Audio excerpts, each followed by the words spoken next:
AP EAMCET 2025 and BiPC 20th May shift 1 paper analysis అయితే చూద్దాం. అలానే ఈరోజు ఈ షిఫ్ట్ వాళ్ళు ఎవరైతే ఉన్నారో ప్రతి ఒక్కరు కూడా కింద కామెంట్ సెక్షన్లో కామెంట్ అయితే చేయండి.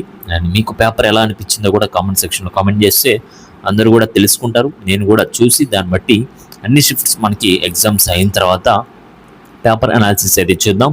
ఏది మోడరేట్గా వచ్చింది, ఏది ఈజీగా వచ్చింది, ఏది టఫ్గా వచ్చిందని చెప్పేసి మనకైతే తెలుస్తుంది. కాబట్టి దాన్ని బట్టి నెక్స్ట్ మనకి ప్రాసెస్ అనేది ముందుకైతే వెళ్ళొచ్చు.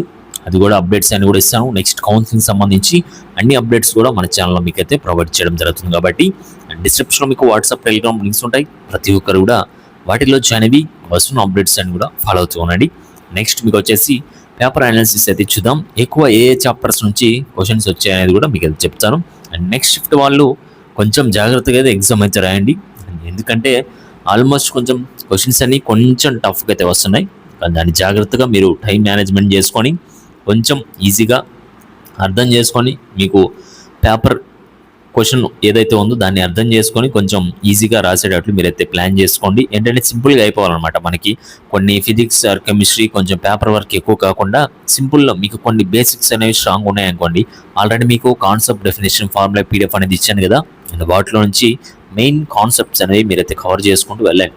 మెయిన్ బేసిక్స్ కొన్ని స్ట్రాంగ్గా ఉంటే కొన్ని క్వశ్చన్స్ అయితే ఈజీగా ఆన్సర్ చేయగలుగుతున్నారు. అండ్ కొంతమందికి టైం మేనేజ్మెంట్ అయితే కుదరట్లేదు అనమాట. అండ్ ఎందుకంటే వాళ్ళకి ప్రాక్టీస్ లేకపోవడం వల్ల, అందుకే ప్రీవియస్ పేపర్స్ అనేది ప్రాక్టీస్ చేసుకోండి. మాక్ టెస్ట్లు అనేది ప్రాక్టీస్ చేసుకుంటే మీకు టైం మేనేజ్మెంట్ అనేది తెలుస్తుంది. ఎంత టైం పడుతుంది ఏంటనేది మీకు క్లియర్గా ఎక్స్ప్లెయిన్ చేశాను. నెక్స్ట్ ఆన్లైన్లో ఎగ్జామ్ ఎలా రాయాలో కూడా చెప్పారు. అవి కూడా మీరైతే చూసుకోండి. అండ్ ఈ షిఫ్ట్ వాళ్ళకి ఎక్కువ ఏ చాప్టర్స్ నుంచి క్వశ్చన్స్ వచ్చాయంటే 1 by 1 కూడా మీకు అది చెప్తాను. ఫస్ట్ వన్ వచ్చేసి బోటానీకి సంబంధించి చూసుకున్నట్లయితే ఇందులో వచ్చేసి diversity in the living world నుంచి ఎక్కువ అడిగారండి క్వశ్చన్స్. నెక్స్ట్ వచ్చేసి రీప్రొడక్షన్ ప్లాంట్స్లో నుంచి ఎక్కువ అడిగారనమాట. అండ్ నెక్స్ట్ వచ్చేసి ప్లాంట్ సిస్టమాటిక్స్ నుంచి ఒక 3 క్వశ్చన్స్ దాకా అయితే అడిగారని చెప్పేసి చెప్తా ఉన్నారు. నెక్స్ట్ వచ్చేసి ప్లాంట్ ఎకాలజీ నుంచి ఒక 3 క్వశ్చన్స్. నెక్స్ట్ జెనెటిక్స్ నుంచి ఒక 2 to 3 క్వశ్చన్స్ అయితే వచ్చాయన్నారు. నెక్స్ట్ వచ్చేసి ప్లాంట్ ఫిజియాలజీ నుంచి ఒక 5 క్వశ్చన్స్ దాకా వచ్చాయని చెప్పారు. నెక్స్ట్ వచ్చేసి బయోటెక్నాలజీ నుంచి ఒక 2 క్వశ్చన్స్ అయితే వచ్చాయన్నారు. అండ్ ఈ విధంగా మీరైతే ప్లాన్ చేసుకోండి. అండ్ దీన్ని బట్టి నెక్స్ట్ షిఫ్ట్ వాళ్ళు కూడా కొంచెం జాగ్రత్తగా ఉండి బేసిక్స్ అనేవి ఒక్కసారి రివిజన్ చేసుకుంటే ఒక 1/2 hour 1 hour. అండ్ అవి కూడా అక్కడికి వెళ్ళిన తర్వాత మర్చిపోతున్నారు. అండ్ ఎగ్జామ్కి ఎవరైతే వెళ్తున్నారో మీకు ఇచ్చిన టైంకి ఒక 1-2 hours ముందే అక్కడికి అయితే వెళ్ళండి. మళ్ళీ ట్రాఫిక్ జామ్స్ కానీ లేదంటే వర్షం పడినా కూడా మీకు ఇబ్బంది అవుతుంది. కాబట్టి కొంచెం ముందే వెళ్ళేటట్లు మీరైతే ప్లాన్ చేసుకోండి. నెక్స్ట్ వచ్చేసి జువాలజీ సంబంధించి చూసినట్లయితే సేమ్ ఇక్కడ కూడా అంతే.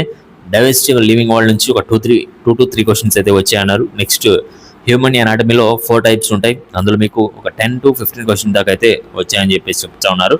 నెక్స్ట్ యానిమల్ డైవర్సిటీలో 2 parts నుంచి ఒక 3 to 5 క్వశ్చన్స్ అయితే వచ్చాయన్నారు.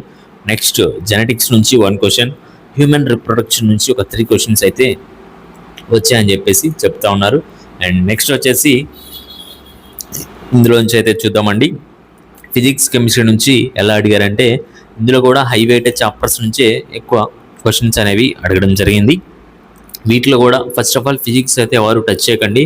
అండ్ ఎంత టాపర్ అయినా సరే అందులో కొంచెం డిఫికల్ట్గా వెళ్తాం జరుగుతుంది. క్వశ్చన్స్ చూడగానే ఫస్ట్ ఫిజిక్స్ స్టార్ట్ చేస్తారు అనుకోండి, ఏమవుతుంది అండ్ ఈ క్వశ్చన్స్ మీకు రావు కాబట్టి మీకు ఇంప్రెషన్ పోతుంది. ఉన్న ఇంప్రెషన్ కూడా పోయి ఇంకా ఆలోచిస్తే లోపు టైం అవుతుంది. ఎగ్జామ్ అనేది ఏం అటెంప్ట్ చేయలేరు, సరిగ్గా రాయలేరు. కాబట్టి ఫస్ట్ బోటానీ, జువాలజీ అటెంప్ట్ చేసుకోండి. నెక్స్ట్ కెమిస్ట్రీకి వెళ్ళండి. నెక్స్ట్ లాస్ట్కి వచ్చేసి ఫిజిక్స్కి అయితే రండి.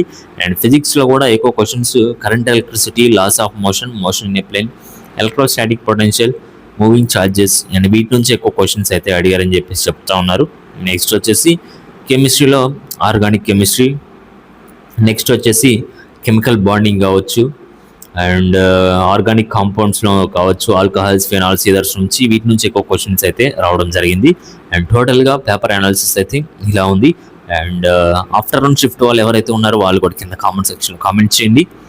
అండ్ నెక్స్ట్ వచ్చేసి మీరు కూడా ఎగ్జామ్ అయిన తర్వాత వచ్చి ఒకసారి వీడియో వస్తుంది. వీడియో వచ్చిన తర్వాత దాని నుంచి కూడా మీరు అయితే కామెంట్ సెక్షన్లో కామెంట్ చేస్తే దాని ప్రకారం ఇప్పటి వరకు మనకి ఎన్ని షిఫ్ట్స్ అయితే జరిగాయో అవన్నీ కూడా పేపర్ అనాలిసిస్ అయితే చూద్దాం. ఎవరు ఎంతవరకు ఓటింగ్ ఇస్తారు ఏంటనేది చూసి దాన్ని బట్టి మనమైతే ఫైనల్ చేసి మాట్లాడుకుందాం. నెక్స్ట్ కౌన్సిలింగ్ అప్డేట్స్ కూడా మన ఛానల్లో మీకైతే అప్డేట్స్ అనేవి ఇవ్వడం జరుగుతుంది. డిస్క్రిప్షన్లో మీకు వాట్సాప్, టెలిగ్రామ్ లింక్స్ ఉంటాయి.